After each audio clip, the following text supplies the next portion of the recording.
Swastiastu. Terima kasih atas waktu yang diberikan kepada saya. Nama saya Inyoman Pradnya Paramita dengan nomor induk mahasiswa 8590266633. Hari ini Senin 4 April 2022 saya akan melakukan tugas praktikum MIPA dengan judul mengamati perkembangbiakan generatif bunga. Adapun landasan teori yang saya gunakan dalam kegiatan praktikum ini adalah perkembangbiakan adalah menurut Santok Yusei, perkembangbiakan adalah pola perkembangan individu yang berawal dari konsepsi dan terus berlanjut sepanjang hayat dan bersifat inovolusi. Sehingga perkembangbiakan adalah proses berlangsungnya terbentuknya individu baru sebagai akibat bertemunya sel sperma dan sel telur yang berlangsung hingga akhir hayat. Atau dalam arti biologi, berkembangbiak adalah kegiatan menghasilkan keturunan. Perkembangbiakan tumbuhan dibagi menjadi dua, ada perkembangbiakan generatif dan ada perkembangbiakan vegetatif. Perkembangbiakan generatif adalah suatu perkembangbiakan yang mana diawali oleh proses penyerbukan. Yang mana proses penyerbukan itu adalah proses jatuhnya benang sari pada kepala putih. Sedangkan vegetatif adalah perkembangbiakan pada tumbuhan tanpa diawali dengan proses penyerbukan atau jatuhnya benang sari ke kepala putih.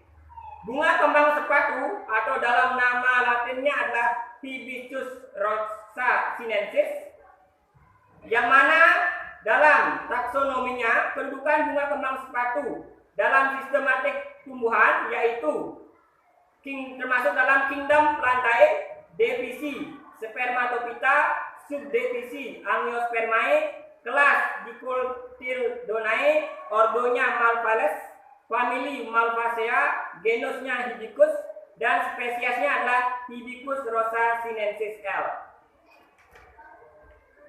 Dari landasan teori itu, maka dari itu saya akan melakukan sebuah praktikum untuk mengamati perkembangbiakan generatif pada bunga kembang sepatu atau Hibiscus rosa sinensis. Baik, yang pertama kita memerlukan alat dan bahan. Yang pertama bahannya adalah luk, kemudian ada pisau, ada gunting, dan ada bunga kembang sepatu atau Hibiscus rosa sinensis L. Nah, yang pertama kita amati adalah struktur morfologi dari bunga kembang sepatu. Yang pertama kita bisa lihat ini adalah tangkai bunga. Tangkai bunga yang mana berfungsi untuk menghubungkan bunga dengan batang.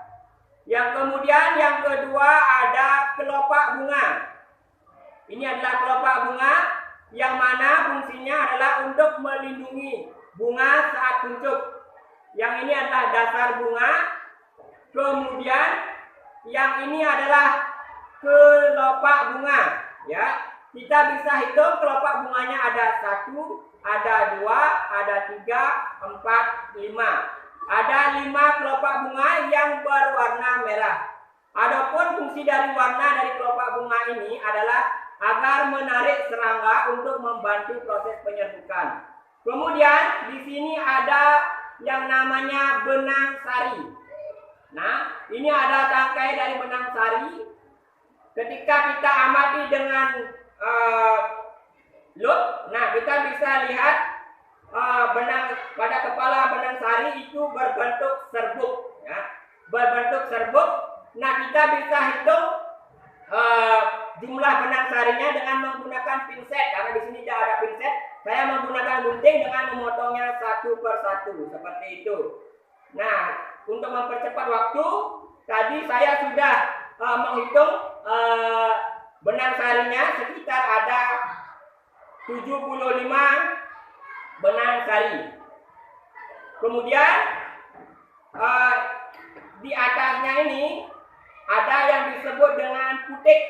Nah, putik ini berfungsi sebagai alat kelamin betina pada bunga, sedangkan benang sari itu berfungsi sebagai alat kelamin jantan pada bunga.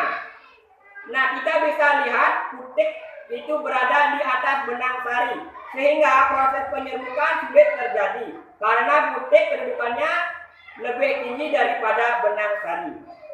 Ya, ketika kita lihat di sini ada tangkai butik. Nah, ketika ini tangkai butik, kemudian tangkai butik ini berfungsi untuk menghubungkan antara kepala butik dengan ovarium dan bakal biji. Nah, untuk mengamati di mana letak ovarium pada bunga, kita bisa melakukan pembedahan. Nah, kita bisa lihat struktur anatomi pada bunga kembang sepatu. Melalui pembedahan, kita belah bunga kembang sepatu ini secara vertikal.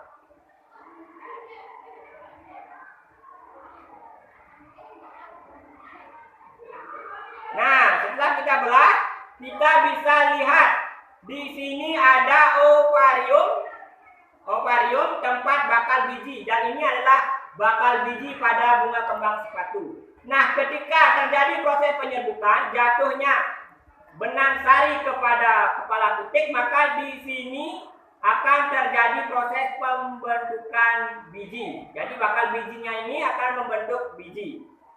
Nah, demikian praktikum yang saya lakukan tentang struktur morfologi bunga kembang sepatu. Dapat saya simpulkan, nah dari praktikum itu saya simpulkan bahwa bunga kembang sepatu atau Hibiscus rosa sinensis merupakan bunga lengkap karena dia memiliki tangkai, dasar bunga, kelopak, mahkota, benang sari, dan putik. Maka dia disebut bunga lengkap atau bunga sempurna. Kemudian kita bisa lihat kepala putik itu berada di atas benang sari, sehingga proses penyerbukan pada bunga kembang sepatu itu sangat sulit terjadi. Makanya bunga kembang sepatu lebih cenderung dikembangbiakan secara vegetatif dengan stek batang. Demikianlah praktikum hari ini. Saya tutup dengan parame Santi. Om Santi, Santi, Santi, Om.